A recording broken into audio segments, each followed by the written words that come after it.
और देखिए इस वक्त की बेहद अहम खबर, ईरान की तरफ से बड़ी प्रीएम्प्टिव स्ट्राइक की धमकी दी गई है अमेरिका को, और यह कहा गया है कि ईरान इस बात का इंतजार क्यों करे कि अमेरिका हमला करेगा, बल्कि ईरान एक कदम आगे बढ़कर अब खुद अमेरिका के जहाजों पर हमला कर सकता है। देखिए पिछले 3 दिन से मैं अपने वीडियोस में बार बार यह बात कह रहा था कि अमेरिका ने जो ब्लॉकेट कर रखे हैं, अपने शिप्स खड़े रखे हैं और ईरान के जहाजों को आने जाने से रोका जा रहा है, इकोनॉमिक ब्लॉकेट किया गया है, इसके खिलाफ ईरान की तरफ से अमेरिका के जहाजों पर हमला हो सकता है।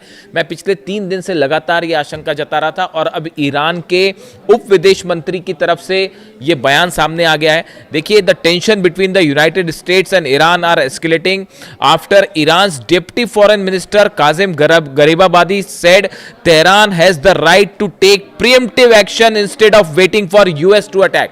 कि अमेरिका हमला करे इसका इंतजार अब ईरान नहीं करेगा। ईरान के पास पूरे अधिकार हैं कि एक कदम आगे बढ़ के अगर उसे लगता है कि अमेरिका हमले करने जा रहा है तो पहले हमला कर दे।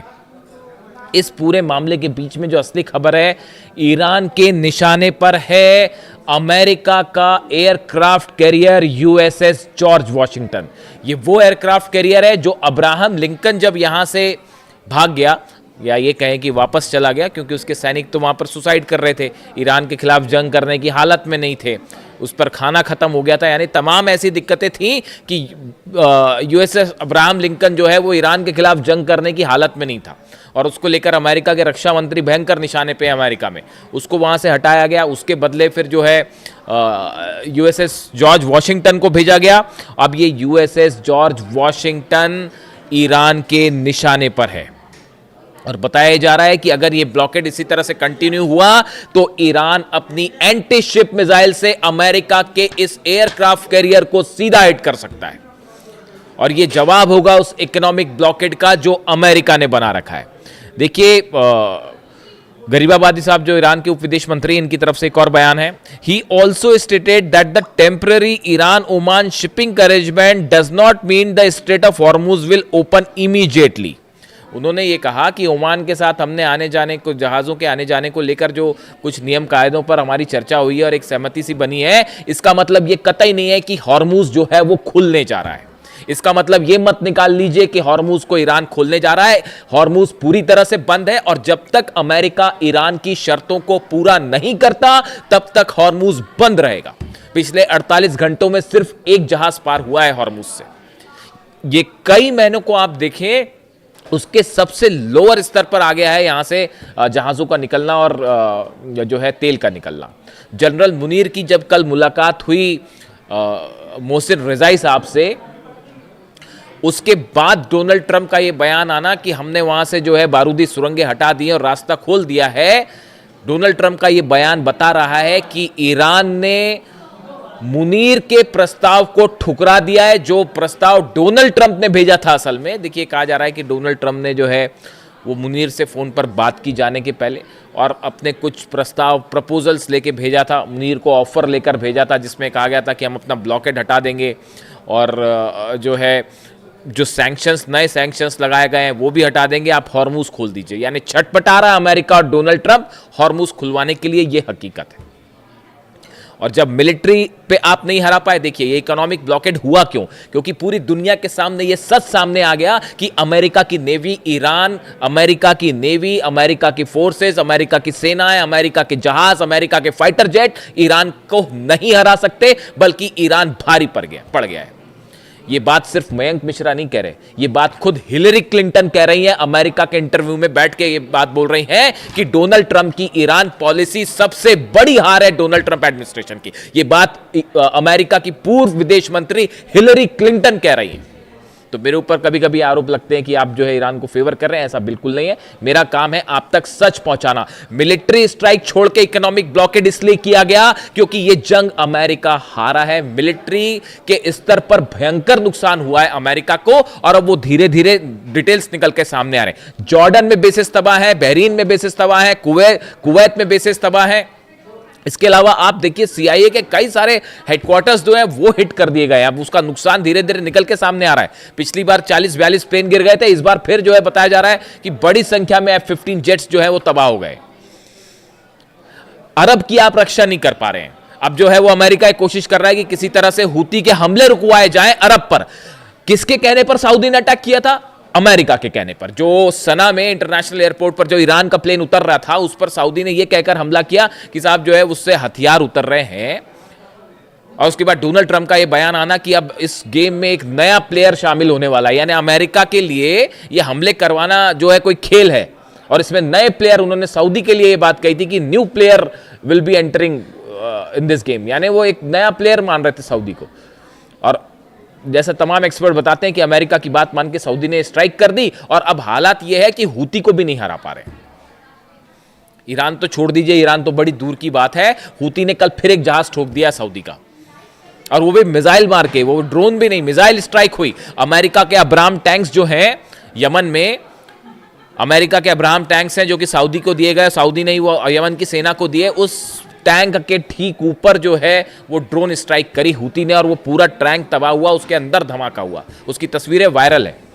यानी आप देखिए अमेरिका की जो मिलिट्री पॉलिसी है, इसकी धज्जियां उड़ा दी है ईरान ने। और जब ये कुछ नहीं कर पाए, तब ये इकोनॉमिक ब्लॉकेड वाला खेल शुरू हुआ कि इकोनॉमी को रोकने की कोशिश करेंगे। असल में इसके पीछे अमेरिका की और अमेरिका की मिलिट्री की बहुत बड़ी करारी हार छुपी हुई है। तमाम दुनिया के एक्सपर्ट्स ये राय रख रहे हैं, और अमेरिकन्स भी इस राय को रख रहे हैं। सीनेट में बात कही जा रही है, अमेरिका के सांसद आरोप लगा रहे हैं कि डोनाल्ड ट्रंप, आप ये जंग हार चुके हैं, आपने अमेरिका का सबसे बड़ा नुकसान कर दिया है। ये बात मैं नहीं कह रहा, मैंने तो ये बात उसी दिन कही थी जिस दिन अली खामनेई साहब का असैसिनेशन हुआ था। 28 तारीख को जो मेरा पहला वीडियो बना था, उस वीडियो में मैंने कहा था कि अली खामनेई साहब को अपने असैसिनेट कर दिया। ये असैसिनेशन का नतीजा ये होगा कि अमेरिका ये जंग हारेगा। अली खामनेई साहब के पर हमले का मतलब ये होगा कि अमेरिकन जो हेजेमनी है, सुपर पावर की इमेज है, वो तार तार हो जाएगी। इस हमले का मतलब यह होगा कि अब ईरान एक नया सुपर पावर बनेगा। आज मैं आपको डंके की चोट पर यह बात कह रहा हूं। आपको क्या लगता है, ये वॉर रुकने के बाद क्या जंग रुक जाएगी? हर क्षेत्र में ईरान में तेजी से डेवलपमेंट होगा। जब तक ईरान के ऊपर सैंक्शंस नहीं हटेंगे, ये जंग नहीं रुकने वाली। और आप देख लीजिएगा, कोई चारा नहीं है ईरान के तेल को फ्री करने के अलावा। वो जमाने चले गए जब एक देश दूसरे देश को दबाता था, उस पर मिलिट्री एक्शन करता था। ये ईरान के साथ संभव ही नहीं है। रूस और चीन पीछे आके खड़े हो गए। तमाम देश जिसके ऊपर डोनाल्ड ट्रंप सैंक्शंस लगा रहे हैं, सबका गुस्सा फूट रहा है। यहां तक कि कनाडा ने भी ईरान के स्टाइल में जवाब दे दिया डोनाल्ड ट्रंप को कि टैरिफ का बदला टैरिफ होगा। 50% तुमने टैरिफ लगाया, 50% हम भी तुम पर टैरिफ लगाना चाह रहे हैं। मिलिट्री हार हो रही है, इकोनॉमिक पॉलिसीज की हार हो रही है, टैरिफ की हार हो रही है। खुद सुप्रीम कोर्ट टैरिफ को इलीगल बता चुका है। रशिया चाइना ने कह दिया हम तुम्हारा जो सैंक्शंस लगा रहे हो आप ईरान के ऊपर, हम उसको मानेंगे ही नहीं। ये तो हालात है। अब ऐसे में चेतावनी आई है ईरान की कि अपना यूएसएस जो जॉर्ज वॉशिंगटन है एयरक्राफ्ट कैरियर, वो निशाने पर है, बचा के रखना उसको। और गरीबाबादी जो है विदेश उप विदेश मंत्री, वो भी कह रहे हैं want that the waterway could remain closed if Iran's conditions are not met. अगर ईरान की शर्तें पूरी नहीं की गई, हमेशा बंद रखेंगे हॉर्मुज को। और लंबी हम लड़ाई करने के लिए, इकोनॉमिक आपका वॉर जो है चलता रहिए, हम 2 साल तक लड़ने के लिए तैयार हैं। ये सोच रहे थे अमेरिका की ईरान डर जाएगा और समझौता कर लेगा, उन्होंने कह दिया हम 2 साल तक आपका ये जो इकोनॉमिक ब्लॉकेड हम झेलने के लिए तैयार है, देख लेंगे, जो भी वॉर होगा वो देख लेंगे। अब ये यूएसएस जॉर्ज वॉशिंगटन है, ये निशाने पर है। ये खबरें खुफिया सोर्सेज से, डिफेंस इंडस्ट्रीज जो होती है उसमें वायरल है। अमेरिका का वो एयरक्राफ्ट कैरियर है जो न्यूक्लियर एनर्जी से चलता है। इसमें 2 रिएक्टर्स हैं, इसकी वजह से इसको फ्यूल की ज़रूरत नहीं पड़ती। ये काफ़ी लंबे समय तक चल सकता है। और निमित्ज क्लास का युद्धपोत है, 6ठा युद्धपोत है अमेरिका का, जो निमित्ज सीरीज़ का है। इसकी लंबाई करीब 1100 फीट है और ये 30 नॉटिकल माइल्स की स्पीड से चल सकता है। और इसमें 85 फाइटर जेट्स हैं और हेलीकॉप्टर्स भी हैं और 5000 से ज़्यादा सैनिक हैं। अब ये सब के सब ईरान के निशाने पर हैं। अगर ये ब्लॉकेड नहीं हटा, मैं आपको बार बार कह रहा हूं कि अगले चंद दिनों के अंदर ईरान की तरफ से आप स्ट्राइक देखने जा रहे हैं। अगर ईरान के लोगों पर आपने, ईरान के सुप्रीम लीडर को असैसिनेट किया, वहां के आम छोटे छोटे बच्चों पर आपने बम गिराए, अब अगर आप उनकी इकोनॉमिक ब्लॉकेड रोकने की कोशिश करते हैं, इकोनॉमिकली ब्लॉक करने की कोशिश करते हैं, तो ईरान रिटेलिएट करेगा, जरूर करेगा। और निशाने पर अमेरिकन शिप्स होंगे, अरब देशों के जितने ऑयल फील्ड्स हैं वो सब निशाने पर होंगे।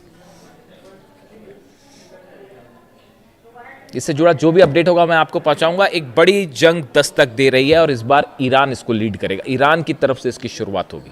अब तक अमेरिका और इजराइल हमले करते थे, ईरान जवाब देता था, अपनी रक्षा का इंतजाम करता था।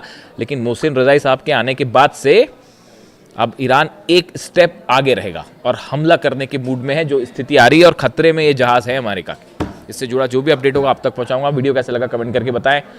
Thank you so much.